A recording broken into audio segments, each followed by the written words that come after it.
मला बाजारात जायचं होतं आणि काही गोष्टी घेऊन यायच्या होत्या, मीठ आणि हिरव्या मिरच्या, कोथिंबीर वगैरे. एकदा परत घरी गेल्यानंतर खाली उतरायचा कंटाळा येतो आणि बाहेर मग मी सरळ संध्याकाळी पडते वॉकसाठी आणि मला जेवण त्याच्या आधीच बनवायचं असतं. त्यामुळे मी पुन्हा वरती येऊन पुन्हा खाली गेले आणि त्या सगळ्या गोष्टी घेऊन आले. सो चला, घरी पोहोचले मी आता.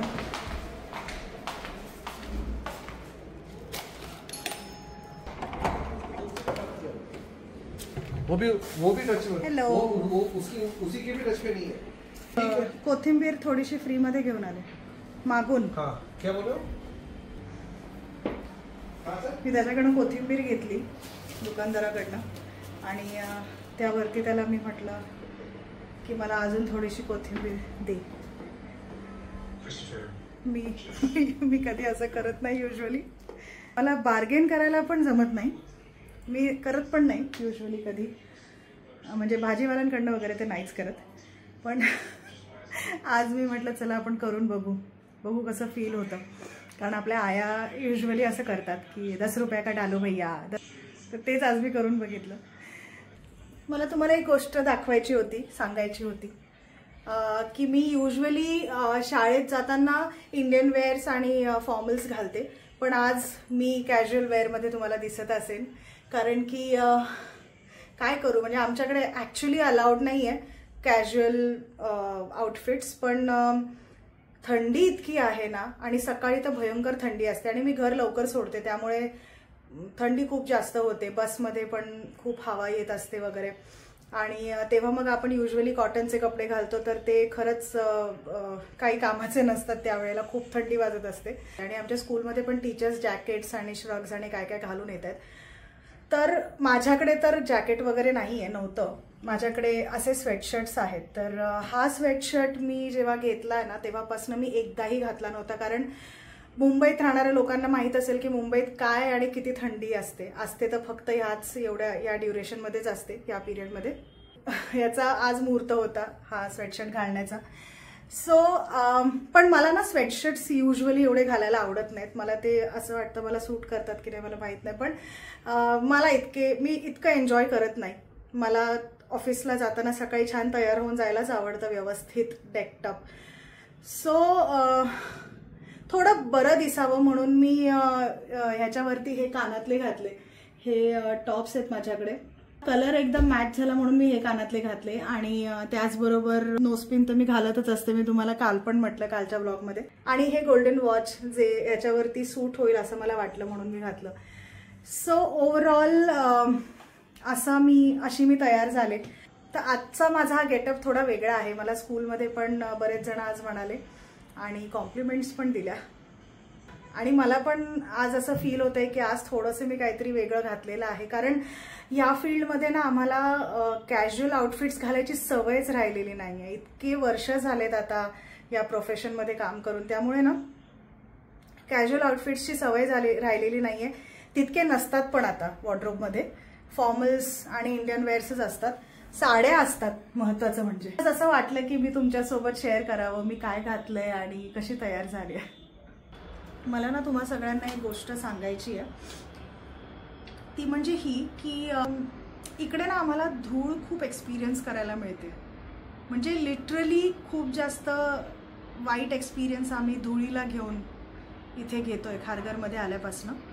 म्हणजे घरात पण सगळीकडे धूळ असते, प्रत्येक गोष्टीवरती धूळ जमलेली असते. वेळ लागत नाही म्हणजे धूळ जमायला. म्हणजे आपण झाडू लादी रोज करतो, नियमितपणे रोज करतो, तरी सुद्धा म्हणजे माझ्याकडे झाडू लादी झाल्यानंतर एक 2 तास फक्त स्वच्छता वाटते, अशी स्वच्छ वाटतं, छान वाटतं.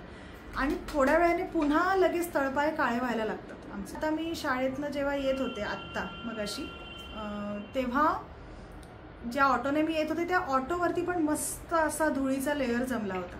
आणि मी त्या ऑटोवाल्याला रिक्वेस्ट केली की प्लीज तुम्ही हे पुसा, मगच मी याच्यावर बसू शकेन, नाही तर हे इम्पॉसिबल आहे, म्हणजे मी बसूच शकत नाही. तर त्यांच्याकडे कापड नव्हतं, मग त्यांनी हातानेच असं कसं तरी करून पुसलं. आणि मला तरी ऑफकोर्स हाताने पुसून ती धूळ थोडीच जाणार आहे. तर मला तेच समजत नाही यार. म्हणजे मी अमितला मगाशी म्हणाले की अमित आपल्याला धुळीची सवय करून घ्यावी लागणार आहे कदाचित. असं वाटतं आता धुळीतच आपल्याला राहावं लागते की काय. तर हा एक्सपिरियन्स तुम्हाला पण येतोय का इथेच आहे नवी मुंबईमध्ये मला कळत नाही आहे. मला प्लीज तुम्ही सांगा, प्लीज मला कॉमेंट करून सांगा की तुमच्याकडे पण असा प्रॉब्लेम आहे का, आणि जर तो असेल तर तुम्ही त्यासाठी काय प्रिकॉशन घेता, काय करता हे मला प्लीज सांगा. कारण मला आणि अमितला ना काय आहे, आम्हा दोघांनाही डस्ट ॲलर्जी आहे. तर रोज रात्री अमित बिचारा मध्यरात्री उठून शिंकत असतो आणि त्याची शिंक थांबतच नाही, इतका शिंकत असतो तो. तर मला खूप वाईट वाटतं. आणि मलाही धुळीची ॲलर्जी आहे, पण अमितला शिंका येतात भरपूर आणि मला ॲक्नेज येतात. माझी स्किन सेन्सिटिव्ह असल्यामुळे मला भरपूर ॲक्नेज येतात इकडे इकडे सगळीकडे. फक्त धुळीमुळे होतं हे मला स्पष्ट कळतंय, क्लिअरली कळतंय मला हे. कारण मला आधी कधीच असे ॲक्नेज यायचे नाहीत. म्हणून मी आता फेसवॉश पण जो घेतलाय, आता ॲक्ने कंट्रोल फेसवॉश घेतलाय लिटरली या धुळीमुळे. तर मला प्लीज सांगा जर तुम्ही काही याच्यावरती प्रिकॉशन घेताय तर काय घेताय मला प्लीज कॉमेंट करून सांगा, मला कळवा. कारण आम्ही दोघे खूप कंटाळलो आता या धुळीला लिटरली. म्हणजे घरात पाहुणे येणार असतील ना तर 2 वेळा मी झाडूला आधी करते दिवसात.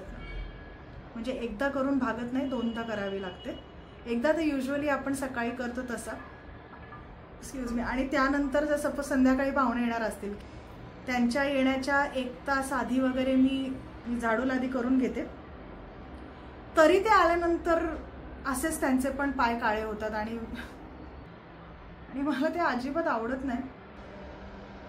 तर तुम्हाला लक्षात आलं असेल आता की धूळ हा सुद्धा कोणाच्या लाईफचा किती मोठा प्रॉब्लेम होऊ शकतो.